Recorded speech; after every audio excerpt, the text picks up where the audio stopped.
Good evening and welcome to tonight's edition of Hope TV News Watch. Glad you could join us here for the latest happenings in news. My name is Melissa Oduor and my sign language interpreter is Boniface Mureithi. Kenya has secured a seat in the UN Security Council after defeating Djibouti in 2 rounds of voting.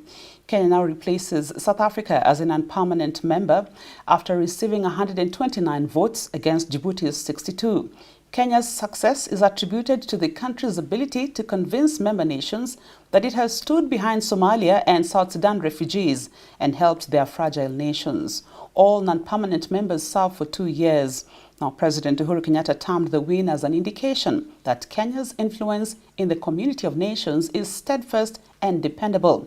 He thanked Djibouti for being a worthwhile opponent and the African Union for its endorsement. Kenya did not initially get the position after failing to get the 2/3 majority after getting 113 against Djibouti's 78 votes, prompting a repeat poll last night.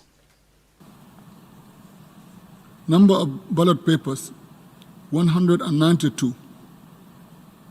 Number of invalid ballots, 1. Number of valid ballots, 191. Abstentions, 0. Number of members present and voting, 191. Required 2/3 majority, 128. Number of votes obtained, Kenya, 129. Djibouti, 62. Having obtained the required 2/3 majority of members present and voting and the greatest number of votes, Kenya is elected a member of the Security Council for a 2-year term beginning on 1 January 2021. I congratulate Kenya on its election as a member of the Security Council.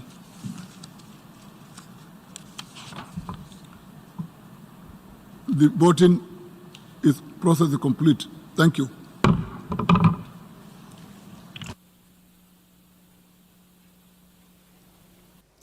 Now, neglecting to practice the laid-down safety measures by the Ministry of Health could prove costly and counterproductive in efforts to contain COVID-19. Now, the government has warned Kenyans who turn their deaf ears to the guidelines that they risk suffering from the disease. And as Mark Kimondo reports, ignorance may be the reason behind Nairobi County recording the highest cases daily, even as the number of cases countrywide increased to 4,374. If we continue to behave normally, this disease will treat us abnormally. It is a statement that has been repeated more than once by Health Cabinet Secretary Mutahi Kagwe, who has been enlightening Kenyans on the dangers of the deadly coronavirus that has continued to affect the world in an unprecedented way. Out of the 3,043 samples that were tested in the last 24 hours, the country has today reported 117 new COVID-19 cases, bringing the total cases recorded in the country to 4,374. Total samples tested in the country now stands at 133,541. 91 people have been discharged, bringing the cumulative total recoveries to 1,550. 2 people have to date succumbed to the deadly virus, bringing the total fatalities to 119. According to Health Chief Administrative Secretary Rashid Aman, it has emerged that people with pre-existing conditions such as sickle cell are becoming vulnerable to the virus. This is due to their impaired immunity resulting from their blood disorder. People living with sickle cell disease should therefore strictly observe the precautionary preventive measures for COVID-19. Out of the 117 positive cases, 83 have appeared to be males, with 54 being females. This attracting many concerns as to why males are recording the highest cases daily. Nairobi City County continues to shape out as the country's epicenter for the pandemic, with more cases reported from the area. The county has today recorded 51 cases, followed by Mombasa, one of the hotspot counties with 22. Kajiado stands at 18, with Kiambu County 6. Nakuru and Garissa have recorded 5 cases each. Machakos 3, Kericho, Busia and Uasin Gishu recording 2, followed by Wajir with 1 case. We look at Nairobi, the 52 cases come from Kibra 8, Langata 8, Makadara 6, Dagoretti North 6, Kamkunji 4, Embakasi East 4, Embakasi North 3. The Ministry of Health has been raising concerns over increased public ignorance on COVID-19 disease, which has claimed the lives of over 450,000 people globally. We were able to get an exclusive phone call interview with the Sub-County Public Health Officer in Kamkunji, John Uka, who says that ignorance remains the main reason behind Nairobi recording the highest COVID-19 cases. Mainly because most of the citizens are now a bit relaxed. They are on their own. They are doing their own economic activity. I'm urging to be quite vigilant because now as we open the economy, people are meeting in places of work. They are no longer at home. So there is a lot of need of the citizens becoming very vigilant because this is now, as you know, we are now in the second phase. Yeah. And the second phase is normally very dangerous because that's where quite a number of people get infected. You know, now we have partially opened the restaurants. An earlier spot check by Hope TV News was able to reveal that some of the Nairobi residents are not even wearing face masks when they are outside public places, putting their lives and that of the community in danger of facing the rough side of the invisible virus. Some of the Nairobi residents agree with the health expert that the high cases in Nairobi are as a result of ignorance. Ile kitu imefanya inaongezeka, hao watu havai mask na wanachukulia hii janga kama ya mchezo.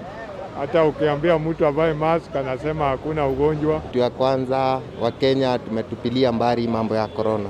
Tumeona turudi kazi ilihari corona iko. Watu wengi hata mtaani hawavai mask, hakuna sanitization. Sasa tungeomba Wakenya wenzetu wa take care juu corona iko.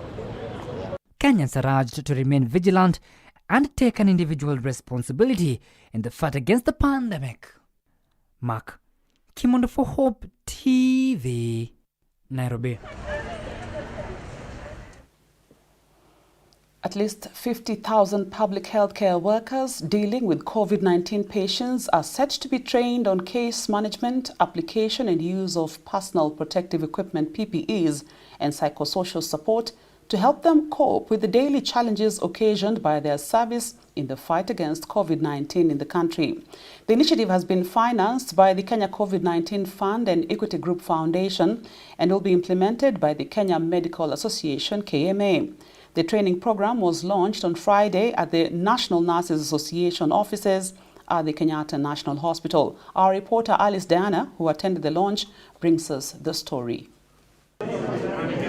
Since the outbreak of COVID-19 pandemic, healthcare workers have been at the front line in the fight against this disease.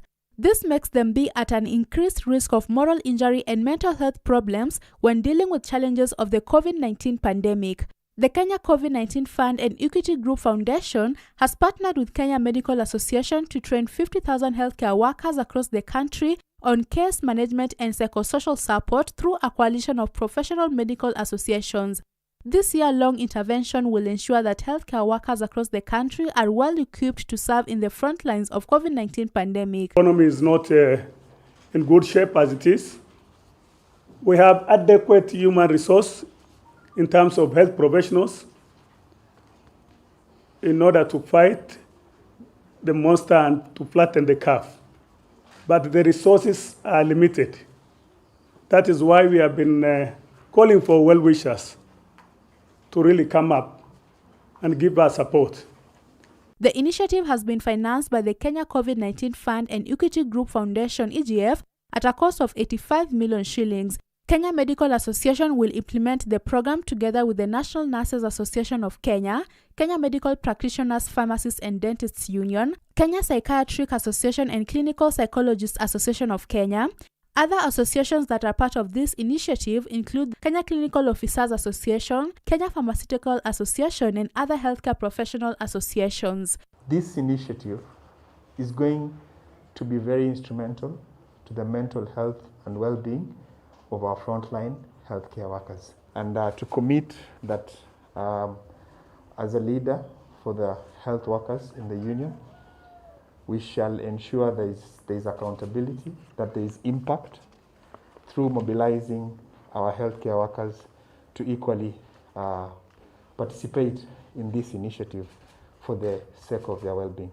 Speaking during the event, KMA President Jacqueline Kituli said majority of public hospitals in Kenya are trained in handling COVID-19 cases, while Alfred Obengo, chairman of the National Nurses Association, pointed out that in the course of delivering much-needed services, healthcare workers are exposed to both physical and emotional challenges, posing a threat to their welfare and thus the healthcare system. This year of 2020 was designated by the WHO as the year of the nurse and the midwife.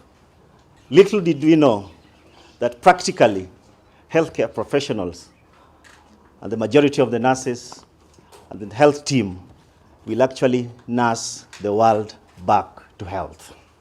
So this effort, even to ensure that our well-being, our psychosocial well-being is taken care of, is so fundamental. Many people expect that, yes, we are the doctors, they'll come to you with all the problems. And they forget that you also are just like them, that you also end up with other problems. James Mwangi, Executive Chairman of Equity Group Foundation, who also chairs the Health Committee of the Kenya COVID-19 Fund Board, acknowledged the great work healthcare workers are doing. There was no need of giving PPEs if you don't train the users of those PPEs how to use them protectively. And I'm really glad that that training was launched today. We needed that program to be developed. For Hope TV News Watch in Nairobi, I'm Alice Diana.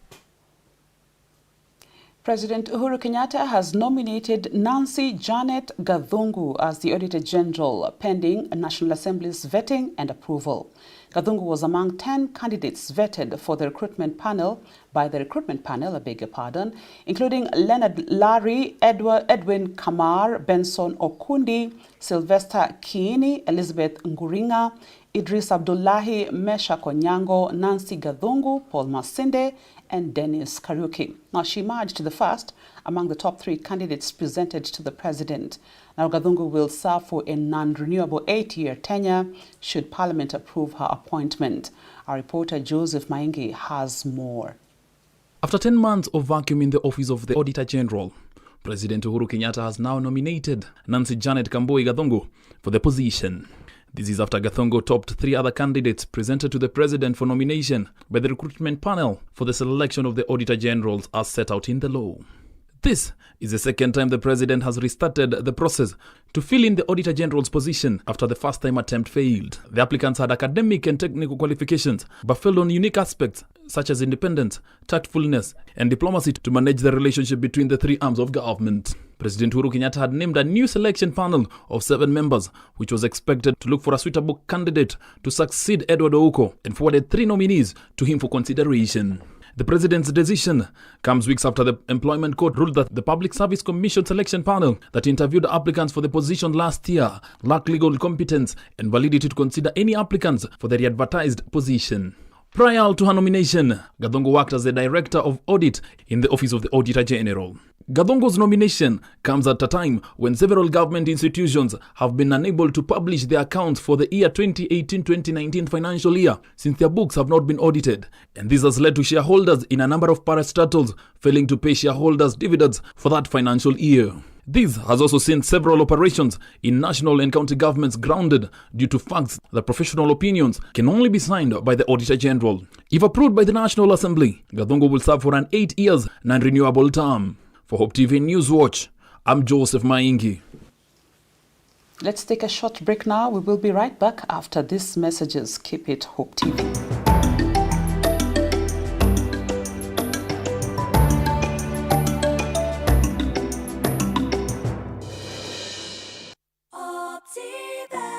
When we say that at Optiven we care for you, we mean exactly that, because we are with you every step of the way, and we remain committed to supporting you even through this COVID-19 pandemic. To all our customers who are paying installments for their properties, we are giving you an interest-free period of 6 months with effect from 1st May 2020. This is the time to realize your dream of property ownership. Rest assured of our commitment to support you in this journey. We are putting you first because we care. For more information, call us on 0702 83 10 83 or visit www.optiven.co.ke. Optiven Limited, the pacesetters in real estate. Treetop is back! Now tastier than ever. Available in orange, tropical, apple, mango, and strawberry banana flavors. Stay safe and enjoy great taste with your family. Treetop, you can't beat this taste.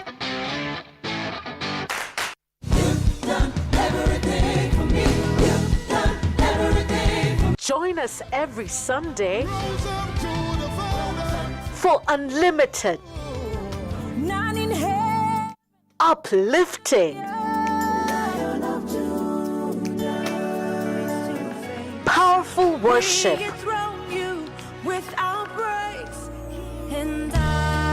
only on Extended Worship.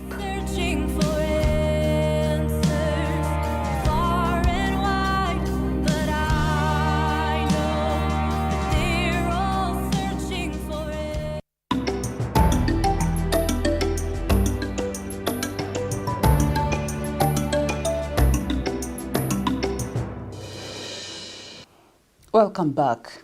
Now, police have disrupted a planned political rally by Ford Kenya party leader and Bungoma Senator Moses Wetangula in Bungoma.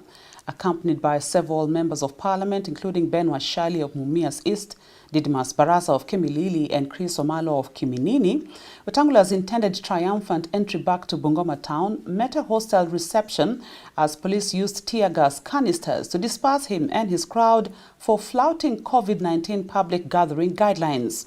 Wetangula has, however, blamed it on a section of Western Kenya leaders.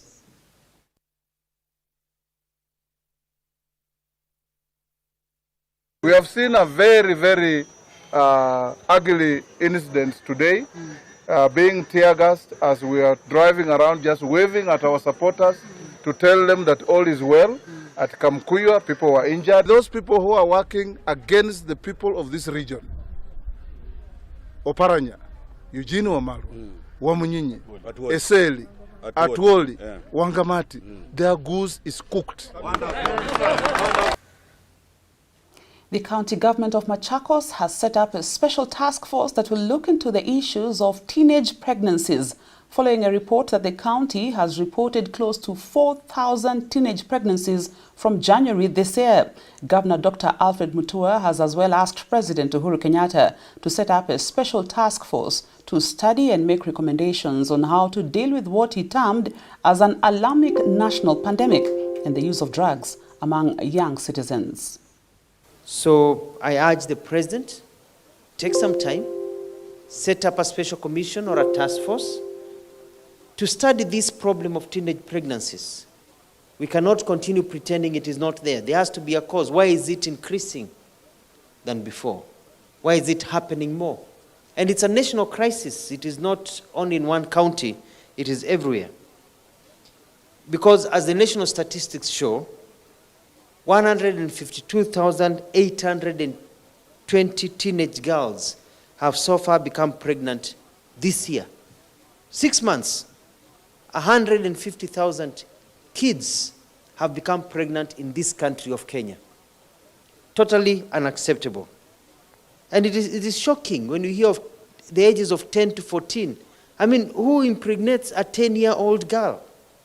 A 14-year-old girl? Those are children. How new a total. So it is alarming. It is something that is shocking all over the country. Some counties are doing badly. You look at Kakamega, followed by Homa Bay County. Many other counties, Machakos, Ikuko, number 15. We are not even in the top 10 of counties whereby women or, small babies are being made into mothers and women where they are still small. So it is a national problem. It is a national problem that needs to be dealt with nationally, with a focused national solution. Transport operations were paralyzed at Kibarani on the busy Mombasa-Nairobi highway for the better part of the day after residents protested over what they said is an unfair distribution of relief food by the county government of Mombasa.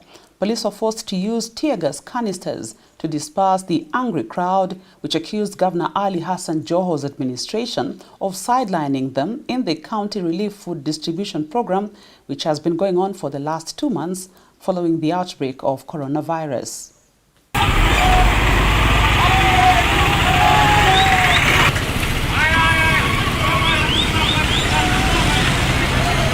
Na Kibarani kuna shida nyingi sana, watu wanaungua, wengine wanakuba na njaa kwa sababu ya kumeza mandawa kama hawanja kula. Watu wa Bahati wamechoka, watu wa Kibarani wamechoka. Chakula kinaletwa, kinaenda Bangala, kinaenda Ganahola, kinaenda Chaani, kinaenda wapi? Hapa tungepata kama mara moja. Watu wanakufa tunawazika kwa sababu ya njaa. Watu wanalia, wamama wanalia, wanyonge, walemavu wote wanalia.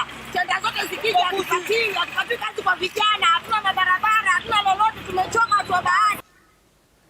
A Nakuru Town West Member of Parliament Samuel Arama has urged President Uhuru Kenyatta not to allow Deputy President William Ruto and his team to form a parallel political party. This follows claims that Deputy President William Ruto mulls to form a party called Jubilee Asili with the slogan Sote Pamoja, which is almost similar to the ruling Jubilee Party, after he met members of parliament who were de-whipped from various House departmental committees in the National Assembly at his Jubilee Asili Center. Arama has further dismissed an impeachment motion against Transport Cabinet Secretary Dr. James Macharia, which is sponsored by Nyali MP Mohamed Ali. Hii mnaendelea saa hii nimeona watu wanaanza kusema kando kando ya wengine wanaenda kufungua maofisi ingine. Tuko na chama moja inaitwa Jubilee Party of Kenya. Hiyo ndio tunajua. Hizi zingine zote unasikia wanasema ati iko Jubilee Asili, sijui iko zingine wapi. I think those are new parties which Jubilee Party has nothing to do with. That one you can quote me. Even the president is aware that the only party we have ni JP. Hii ingine ya Asili, hiyo ingine hizi si hatujui. Kama iko CS yule anafanya kazi Kenya saa hii ni huyu CS Machari. Ukiangalia Nakuru Town West, mimi niongea kwa constituency yangu. Hii barabara yote unaona inafanywa hapa kuanzia huku Shabab uende ngine tunataka kufanya kwenda huku chini. Yeye ndio anasimamia hizo pesa. Na kusema ukweli Machari ya kuangi na ukabila. Mimi hata nashangaa sana na yule mheshimiwa wa Nyari. Ile kitu anasema Machari amefanya ni kwamba ile SGR ile mizigo inatakana ibebewe Mombasa. Tulikaa kama kamati. Hiyo ni kitu ilipita kwa kamati yetu. After imetoka kwa cabinet, it was a cabinet decision that hiyo ni yote ipite kuje pande hii. And you know what happened? After tumepitisha, the same people petition wakasema ya kwamba wanataka wakakuja kwa kamati, tukakubaliana na CS vile natakana ifanywe na vile amefanya ndio sisi tulisema kama kamati. Let's take another short commercial break. When we return, we shall look at the business news.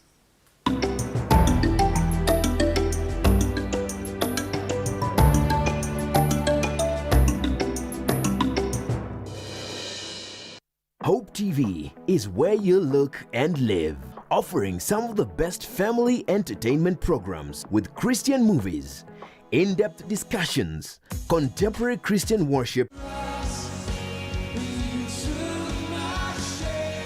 and testimony programs. Hope TV provides the life-transforming message of Jesus Christ. We deliver inspirational, informational, and motivational programming with special guests and unmatched teaching. When it comes to watching television, tune in to Hope TV, where you look and live.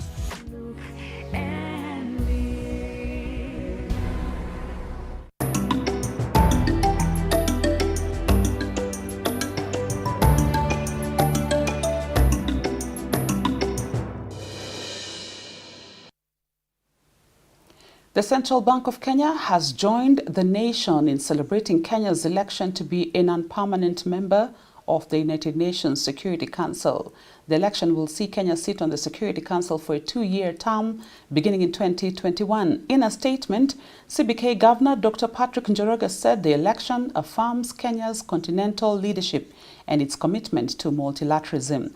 He added that this is particularly important in the current context of the COVID-19 pandemic, as Kenya will have an opportunity to introduce the African perspective in this crucial global body.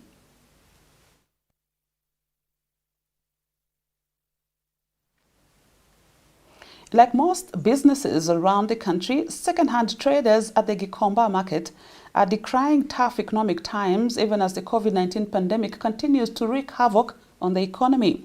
Now, following the ban on the importation of second-hand clothes, warehouses in Gikomba are slowly shutting down, while others have seen stocks dwindle with no hope to replenish. The traders are now calling on the government to act swiftly and help them salvage their businesses and their families who are bound to suffer if the ban continues. Now, Grace Wangoi toured the famous second-hand market and compiled this report.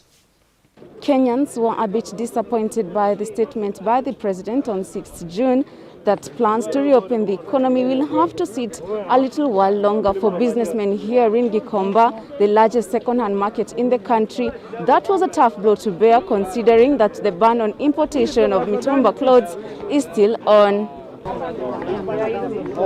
Second-hand clothes sellers at the Gikomba Traders Market in Nairobi have registered low sales in recent days due to the prevailing global pandemic.